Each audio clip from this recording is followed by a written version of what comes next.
I have to be honest, after spending so much time looking at the same story, it is so refreshing to finally check out something new that is also something different. And on top of that, yes, we are finally getting some Yordle lore. Out of all the theoretical regions, since I'm not even sure if we should consider Bandle City a region, but Legends of Runeterra calls it the last region of the game, still, out of all the regions, Bandle City, and specifically Yordles, did not get their proper lore update. Every other place on Runeterra was brought up to a standard, but Yordles somehow avoided it for the longest time.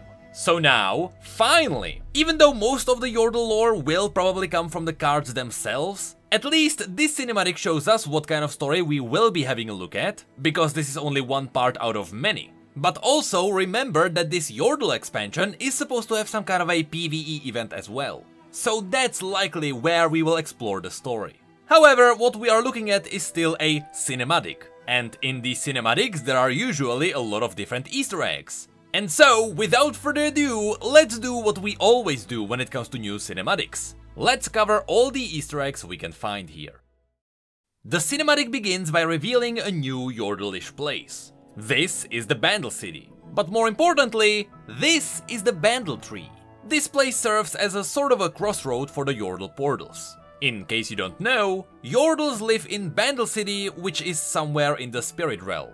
To get to this place, you need to find a hidden portal somewhere in the physical realm. But doing so is quite difficult, because Yordles are pretty good at hiding their portals. For example, in Bilgewater, the portal may be hidden inside a helmet. Or in Shurima, Rumble hides his portal in his rubbish. And it is not until you place specific pieces of junk on their specific spots till the portal opens. In fact, every single portal that leads into the Bandle City has some kind of a special ritual, which opens it. So finding one of these portals is rare. Opening it is even more. Regardless, the Yordle saying says that all roads lead to Bandle City. And that's why. It's because all the portals lead to the Bandle Tree. Anyway, the cinematic then reveals its beautiful 90s styled animations, but also all the different characters, which I have no doubt will appear as separate cards. And then it is revealed that the main plot of the Yordle-ish story will be placed around the Bandlewood Festival, which as of the time of the cinematic takes place in 2 days. Then Teemo reveals who are the Bandle Scouts. Apparently these are special Yordles who uphold the Scouts Code and who serve Yordlekind.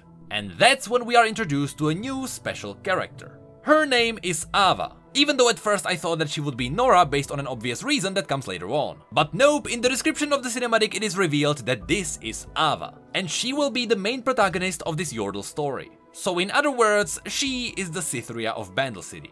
Teemo then hands Ava a special shopping list. And I believe this will be crucial for the upcoming story. While some may believe that this is just setting up a joke, how the Yordles need to be coordinated well.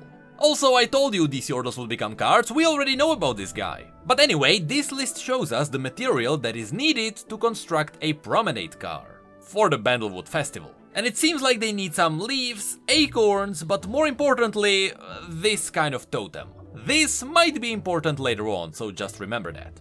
And with those instructions, Ava left to find the materials. At first, she went to ask Veigar, who is canonically in his dark tower in the Argent Mountains. So the setting fits perfectly. But the real reason why Ava asked Veigar for help is because Veigar will be one of the new champions in Legends of Runeterra. In all the promo art, he is present. Then she surprises Ziggs, whose background looks a bit less Zone IT than we are used to. But anyway, this might be teasing that Ziggs might become a champion as well. However, he was not used in any of the promotions yet. Regardless, Ziggs doesn't help her either. Then we have a shot of Ava almost giving up on her task, before finding new courage and heading out for the adventure. And here's the reason why I thought that this would be Nora, before I checked the description. It's because she picked up book. You know, that book. So there might be 2 reasons why that is possible. Either there are multiple books in Bandle City, since it seems like this kind of book is just used as a means of transportation. So, you know, why wouldn't multiple Yordles have this kind of magic? Or it is possible that this is happening before the story of Yuumi and Nora, since in the most present days, Yuumi is supposed to have book. So it is likely that during this Yordle story, we will learn about the previous user of book, which is Ava, and then over the duration of the story, we will learn how Nora got to it. But while this is not impossible to happen, it is still more likely that there might be just multiple books. Even though it is suspicious that this book looks exactly like the book that Yumi has, down to the detail. Regardless, Ava picked up the book and she headed to Zone. And here it was revealed that Caitlyn will become a champion in the game as well. Now here it is interesting to see that she is hunting down one of the goons which we have seen in the cards. She took a shot and then she missed. She chased him down until he got out of sight, before finally reloading on top of a window. Yes, you saw it right. She shot at first, then she chased him, she even looked through her scope, even though her gun wasn't loaded. Whatever, that's just funny nitpicking. What is more important is that we have seen this goon before. If you pay attention to his face, you may see that he has a scar across his eye. At first, because of the art style, it may look like a tiny line, but then during the close-ups, it is revealed to be a proper scar. And he also has a band-aid on his nose. And the place where we have seen him before was at the bar where he was serving the Black Rose. That's the one where Echo interfered and the goon together with his friend fought him. There, one of the goons has a scar across his mouth and the other one has a scar across his eye. That's the one in this cinematic.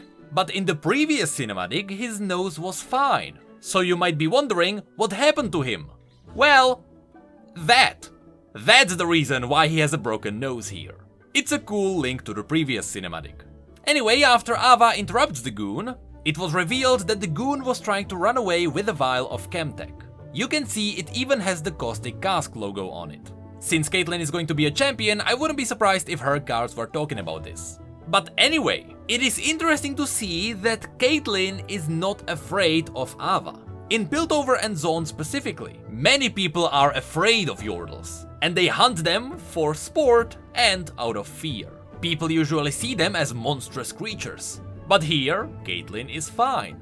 And that's likely the case because Caitlyn has seen her fair share of dangerous people. After seeing a cute little Yordle, living the life that she does, it makes sense why Caitlyn wouldn't care.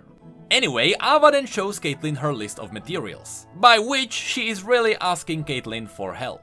But Caitlyn likely told her that those materials were not present in Zone. She would have to look elsewhere. And so Ava opened the book and started looking for new locations.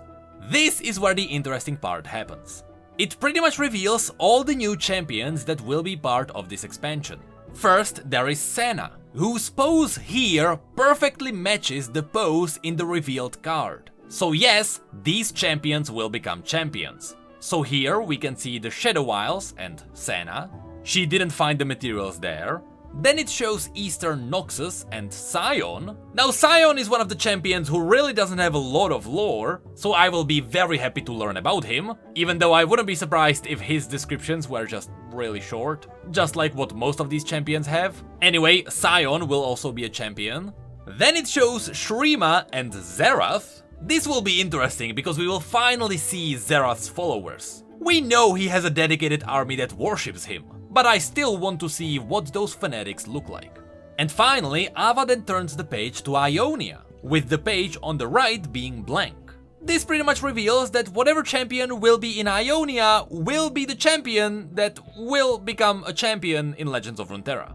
And interestingly enough, Caitlyn points at Vlonko, which is the town where Xayah and Rakan met. Their Lothland tribe is active around here.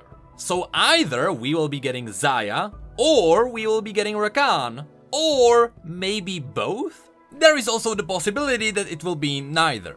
Vlonko is known for its own festivals, so it is possible that Ava went there just because she would find the materials there. So maybe this last place is not linked to a champion, but at the very least the Lothland tribe is likely to appear during the story.